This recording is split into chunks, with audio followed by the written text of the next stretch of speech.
Assalamualaikum warahmatullahi wabarakatuh.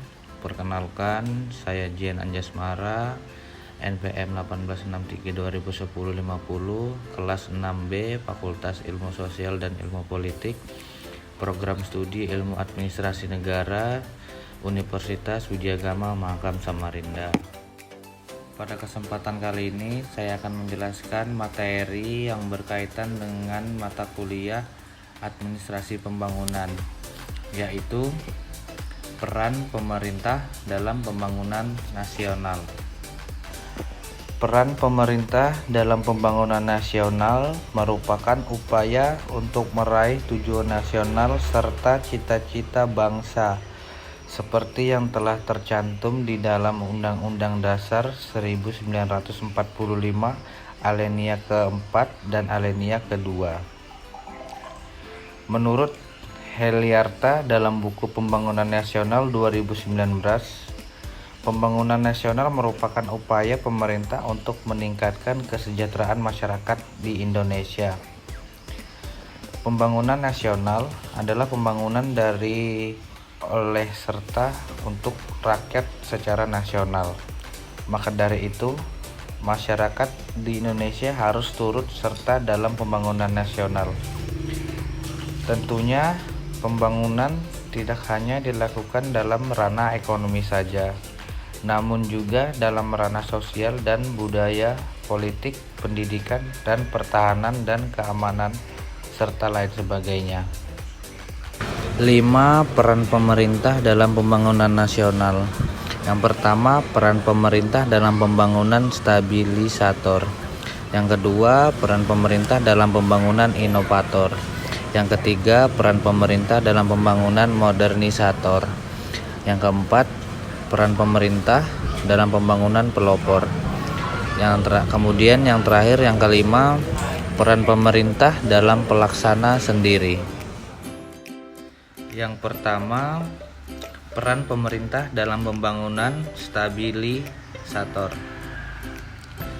Pemerintah harus mampu menciptakan adanya keadaan politik, sosial, dan ekonomi yang stabil dan mantap. Misalnya, 1. Bidang politik, pemerintah terus berupaya mengamankan, dan mempertahankan ideologi negara Pancasila dari segala macam upaya untuk merusak nilai Pancasila itu sendiri, baik dalam maupun luar negeri. Yang kedua, bidang sosial.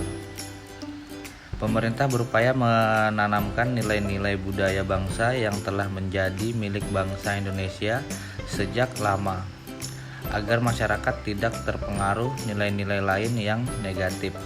Kemudian yang ketiga, bidang ekonomi, pemerintah berupaya membangun berbagai macam sektor ekonomi secara merata di seluruh daerah guna meningkatkan pendapatan masyarakat. Jadi di dalam peran pemerintah dalam pembangunan stabilisator ini adalah mewujudkan perubahan tidak berubah menjadi suatu gejolak sosial, apalagi yang dapat menjadi ancaman bagi keutuhan nasional serta kesatuan dan persatuan bangsa. Peran tersebut dapat terwujud dengan menggunakan berbagai cara, antara lain kemampuan selektif yang tinggi, proses sosialisasi yang elegan tetapi efektif melalui pendidikan, pendekatan yang persuasif, dan pendekatan yang bertahap tetapi berkesinambungan. Kemudian yang kedua, peran pemerintah dalam pembangunan inovator. Ditinjau dari segi administrasi pembangunan, inovasi berarti temuan baru, metode baru, sistem baru, dan yang terpenting adalah cara berpikir baru. Dengan demikian, selaku inovator, pemerintah sebagai keseluruhan harus menjadi sumber dari hal-hal baru tersebut. Teman, metode, sistem, dan cara berpikir.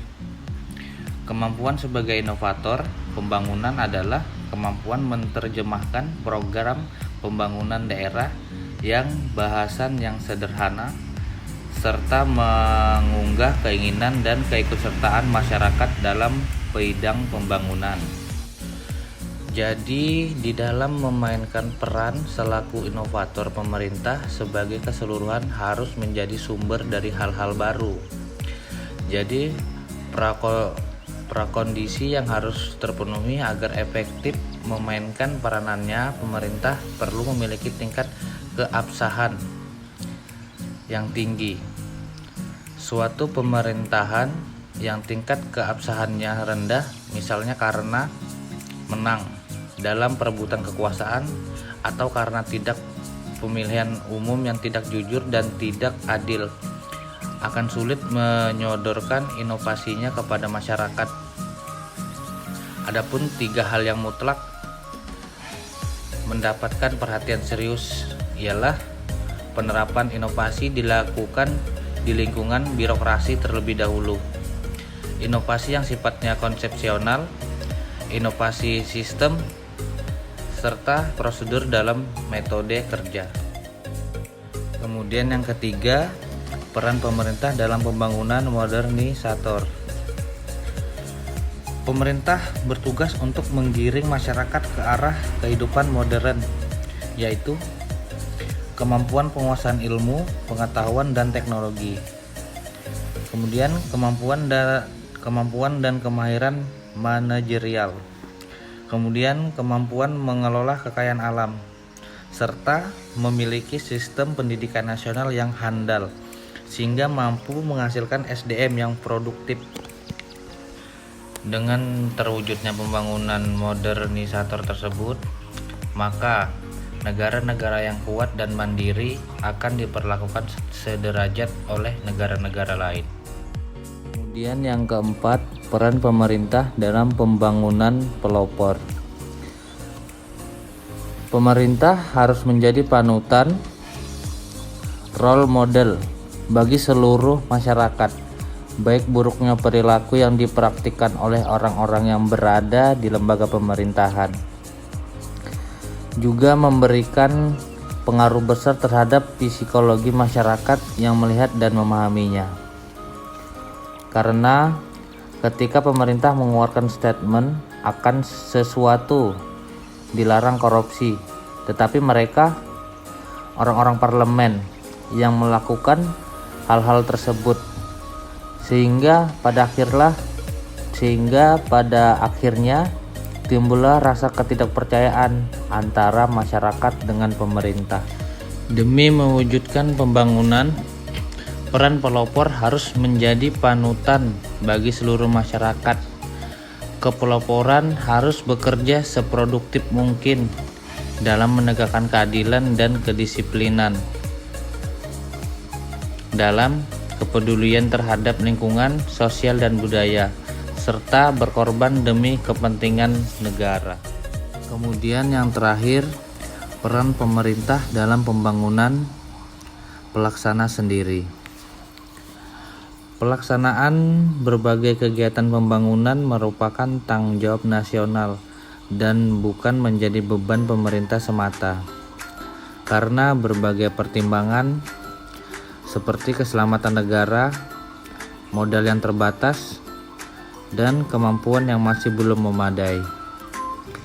Karena tidak diminati oleh masyarakat dan karena secara konstitusional merupakan tugas pemerintah, sangat mungkin terdapat berbagai kegiatan yang tidak bisa diserahkan kepada pihak swasta, melainkan harus dilaksanakan sendiri oleh pemerintah. Proses pembangunan pelaksana sendiri dimulai dengan membuat strategi dan rencana kerja sesuai dengan program kerja yang telah terstruktur mengenai pembangunan jangka pendek, jangka menengah, dan jangka panjang.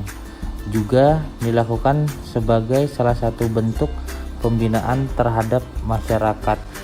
Peran pemerintah dalam pelaksana sendiri, pemerintah harus lebih membuka diri dan menerima saran serta masukan guna untuk perumusan kembali sasaran dan tujuan pembangunan seperti apa yang diinginkan oleh masyarakat. Sekian materi yang dapat saya sampaikan. Semoga dapat bermanfaat serta dapat menambah wawasan pengetahuan kita tentang administrasi pembangunan. Kurang dan lebihnya saya mohon maaf. Saya akhiri. Assalamualaikum warahmatullahi wabarakatuh.